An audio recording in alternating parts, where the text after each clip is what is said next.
Saudara, tanpa terasa kita sudah masuk di minggu yang kedua di tahun yang baru ini. Apakah saudara sekalian masih semangat dalam menjalani kehidupan ini, saudara? Atau mungkin ada saudara yang saat ini tidak memiliki semangat, atau semangatnya mungkin mulai berkurang, saudara. Saya akan bacakan di dalam Alkitab, dalam Amsal 18 ayat 14, dikatakan demikian. Orang yang bersemangat dapat menanggung penderitaannya, tetapi siapa akan memulihkan semangat yang patah? Alkitab berkata demikian, berarti saudara, manusia pada umumnya memiliki kecenderungan semangatnya itu bisa berkurang. Dan mungkin saat ini ada beberapa juga dari kita, saudara, yang masuk di minggu kedua ini di tahun yang baru, semangat kita mulai berkurang. Mungkin pada waktu masuk di minggu yang kedua, mungkin belum terjadi apa-apa dalam kehidupan kita. Pekerjaan kita, ya Tuhan, mungkin masih begini-begini aja. Masalah yang kita lewati juga mungkin belum ada jalan keluarnya, belum ada solusinya. Bahkan kita punya kerinduan, kita punya keinginan yang kita panjatkan, kita doakan di dalam hadirat Tuhan, mungkin belum dijawab oleh Tuhan. Sehingga saudara, semangat kita mulai turun. Tapi saya mau katakan kepada setiap kita, hal itu sangat wajar, saudara. Karena hampir semua orang dalam dunia ini, baik orang yang percaya maupun yang belum percaya kepada Tuhan, mereka juga memiliki kecenderungan semangatnya itu bisa berkurang. Termasuk juga saya, saudara. Karena itu saat ini kita mau sama-sama belajar, sudah masuk di tahun yang baru ini, kita juga harus memiliki yang namanya semangat yang baru di dalam Tuhan.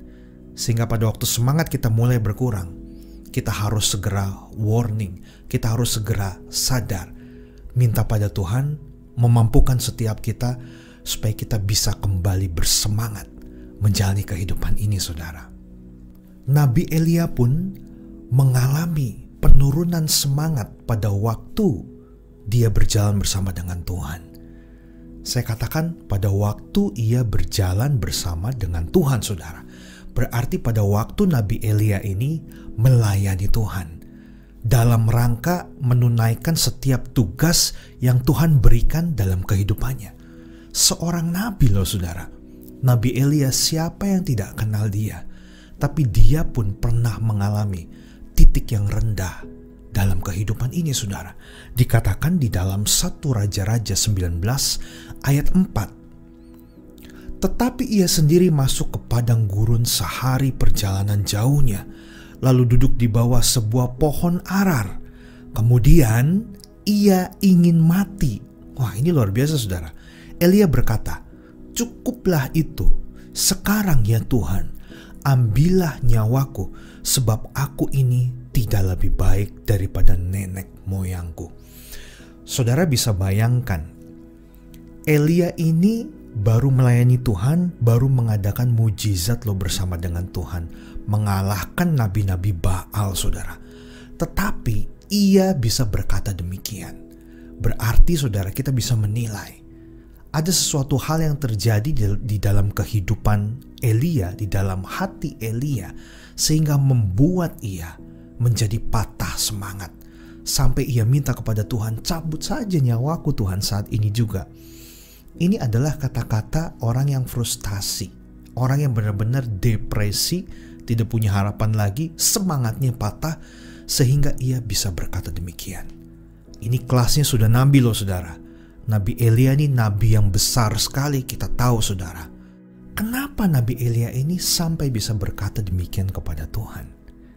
Ternyata, saudara, hal yang pertama, kenapa Elia bisa ngomong kayak gitu? Karena dia mengalami kelelahan secara fisik, secara jasmani. Melayani Tuhan saat itu bukan perkara yang mudah, saudara.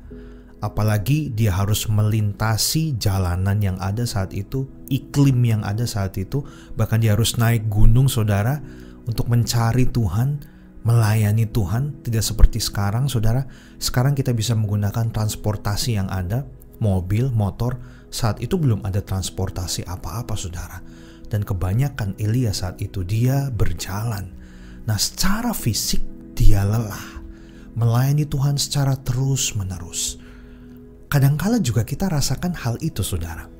Saya pun mengalaminya.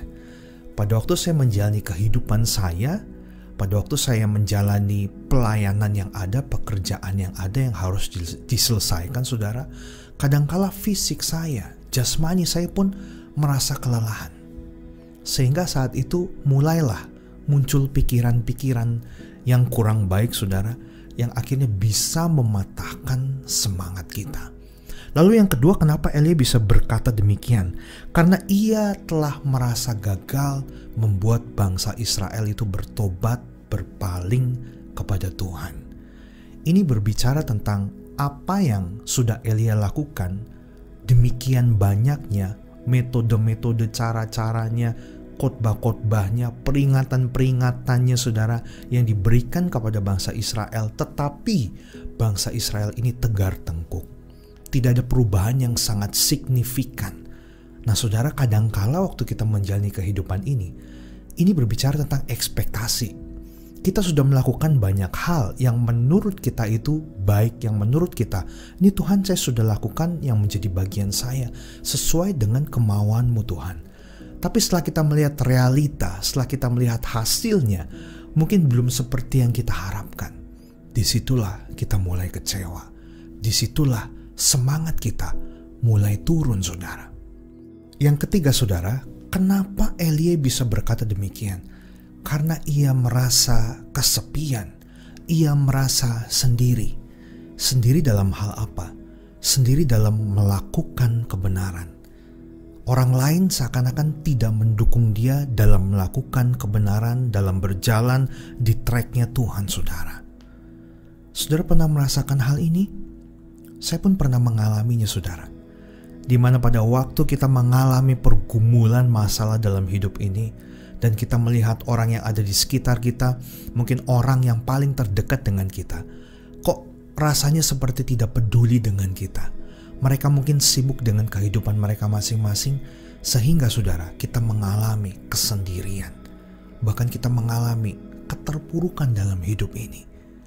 Dan saudara, kita lihat juga, kalau kita baca Elia, saudara, ceritanya itu secara lengkap, dia pun terintimidasi dengan Isabel ini, saudara.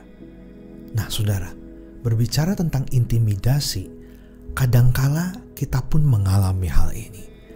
Intimidasi itu banyak bentuknya. Kita bisa terintimidasi lewat perkataan orang lain.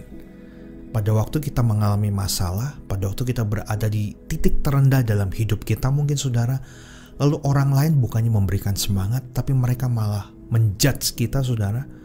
Mereka membuat kita down dengan kata-kata mereka, sehingga kita mengasihani diri kita bahwa ya, memang saya ini buruk, memang saya ini jahat, memang saya ini malas, memang saya ini bodoh, tidak pintar. Mengasihani diri sendiri dengan apa yang kita dengar lewat orang lain, itu intimidasi yang tidak baik yang bisa menghancurkan semangat kita. Bahkan juga kita bisa dengar hal itu dari iblis, saudara, yang menyusup dalam pikiran kita. Perasaan tidak mampu, perasaan tidak berharga, bahwa wah, saya sudah melakukan dosa, saya pasti akan dihukum Tuhan, saya tidak bisa lagi menerima pengampunan. Saudara, itu adalah intimidasi yang tidak baik dari iblis. Tujuannya untuk apa? Untuk mematahkan semangat kita, sehingga kehidupan kita bisa terpuruk, bisa hancur. Saudara, kalau saat ini engkau sedang mengalami situasi ini, saya mau katakan, jangan dengarkan intimidasi orang lain, jangan dengarkan intimidasi dari iblis. Tapi marilah engkau sadari bahwa Allah menyertai kehidupanmu.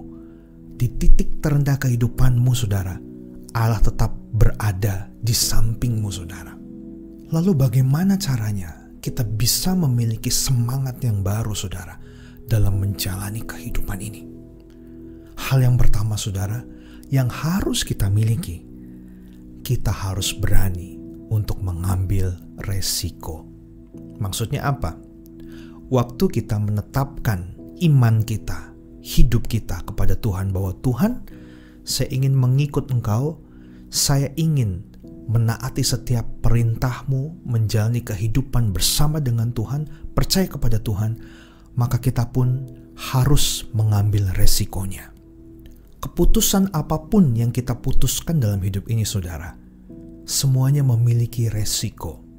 Termasuk pada waktu kita memilih untuk mengikut Tuhan dengan segenap hati, segenap jiwa kita. Tentu kita pun akan menerima resikonya. Saudara masih ingat dengan cerita dalam Perjanjian Lama tentang Sadrak, Mesak, dan Abednego, saudara? Ketiganya ini adalah pemuda-pemuda yang luar biasa yang menjaga imannya kepada Tuhan dengan teguh, saudara. Saat itu mereka diberikan pilihan karena hidup mereka terancam, saudara. Kalau mereka mau hidup, mereka harus menyembah patung emas, menyembah berhala. Kalau tidak, mereka akan dimasukkan ke dapur perapian yang begitu dahsyat, dan pastinya, saudara, secara manusia mereka akan mati. Tetapi apa yang mereka lakukan? Mereka tetap memegang teguh imannya. Mereka tidak mau menyembah berhala, tidak mau menyembah patung emas itu. Mereka tetap menjaga imannya sehingga mereka harus dimasukkan ke dalam perapian, saudara. Tapi apa yang terjadi? Pada waktu mereka dimasukkan ke perapian itu, tempat penyiksaan itu, mereka tidak mati, saudara. Justru Tuhan menyertai mereka sehingga mereka bisa keluar dari tempat itu hidup-hidup dalam keadaan yang baik. Nah, saudara, pada waktu kita mengikut Tuhan, kita pun memiliki resiko. Resikonya apa? Dari awal saya sudah katakan bahwa ikut Tuhan itu bukan untuk mendapatkan kehidupan yang enak, yang nyaman, tapi ikut menderita bersama dengan Tuhan. Karena kita harus melakukan kebenaran. Walaupun dunia menertawakan, tapi kebenaran adalah kebenaran. Kita harus melakukan apapun konsekuensinya, saudara. Kita perlu meniru iman daripada Sadrak, Mesak, dan Abednego ini, saudara. Bahwa mereka semua mau mengambil resiko walaupun nyawa taruhannya. Karena mereka berkata, walaupun Allah tidak menolong kami, tetapi mereka akan tetap terus beriman kepada Allah.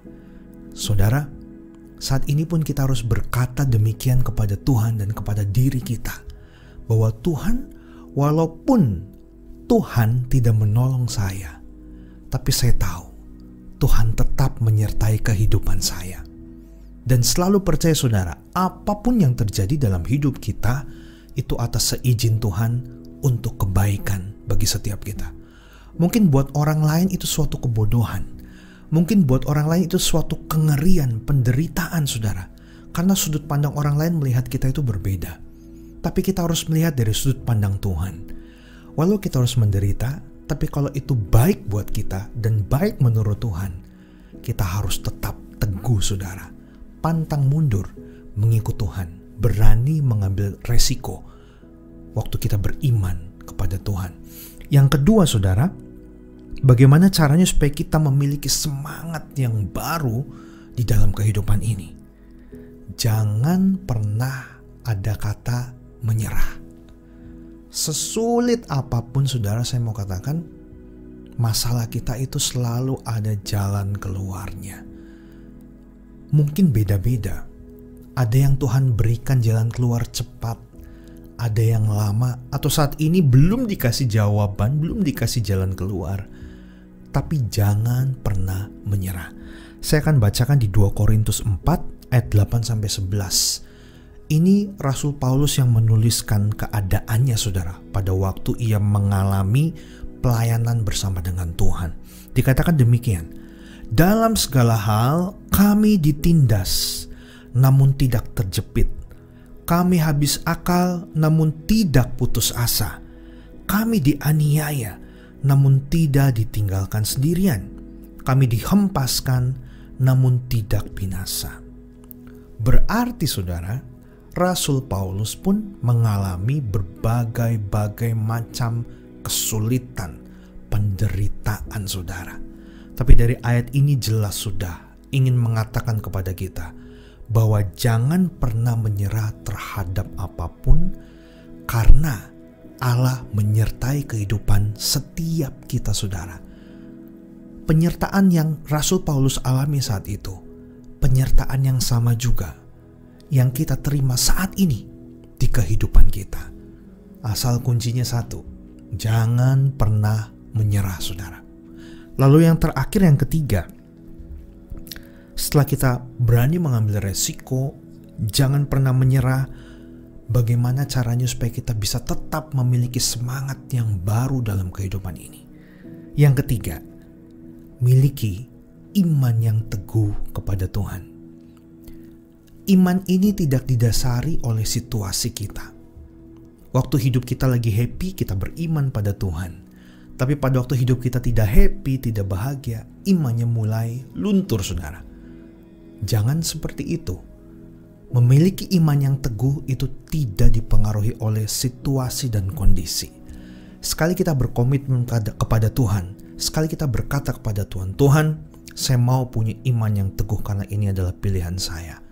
Maka saudara, walau badai menerpa, angin ribut apapun saudara, berusaha untuk menggoncangkan hidup kita, berusaha untuk menggoncangkan iman kita, tapi kita tetap teguh di dalam iman kita kepada Tuhan. Dikatakan sebuah lagu, I have decided to follow Jesus, no turning back, no turning back. Jadi ini keputusan saya untuk mengikut Yesus. Saya tidak akan berhenti, saya tidak akan melihat kembali ke belakang, tapi saya akan tetap terus melihat ke depan. Focus on Jesus. Karena Yesuslah satu-satunya tujuan dalam kehidupan kita. Sehingga hal itu akan membantu saudara agar engkau tetap berada di dalam track imannya Tuhan, tidak terpengaruh oleh situasi, kondisi yang ada saudara. Amsal 17 ayat 22. Hati yang gembira adalah obat yang manjur, tetapi semangat yang patah mengeringkan tulang. Jadi saudara, semangat itu adalah satu pilihan. Kalau kita sudah sadar betapa Tuhan mencintai kita, Dia pasti akan menolong kita dan Dia selalu menyertai kita. Sudah seharusnya kita memiliki semangat yang luar biasa di dalam Tuhan. Semangat yang tidak menjadi patah apapun yang kita alami saudara. Karena dikatakan bahwa semangat yang patah mengeringkan tulang. Tetapi hati yang gembira, yang penuh dengan sukacita, karena kita tahu Tuhan itu baik, karena kita tahu Tuhan menyertai, maka itu akan menjadi salah satu obat yang manjur bagi kehidupan saya dan saudara, kehidupan jiwa saudara. Walaupun secara fisik saudara mengalami sakit penyakit, tapi kalau jiwa saudara, hati saudara bahagia, gembira, sukacita saudara, dipenuhi oleh roh Tuhan, dipenuhi oleh firman Tuhan, maka saudara, fisik saudara pun akan menjadi lebih baik. Tapi sebaliknya, ada orang yang memiliki tubuhnya sehat saudara, tapi kalau jiwanya sakit, tidak punya pengharapan, sedih terus, terpuruk terus, terintimidasi terus, lama-lama tubuh secara jasmaninya pun akan renta saudara, akan terpuruk. Karena itu saat ini mari kita jalani kehidupan kita dengan semangat yang baru. Tetap menyala-nyala kepada Tuhan. Jangan pernah ada kata menyerah dalam hidup ini, tapi berserah kepada Tuhan. Tuhan Yesus memberkati setiap kita.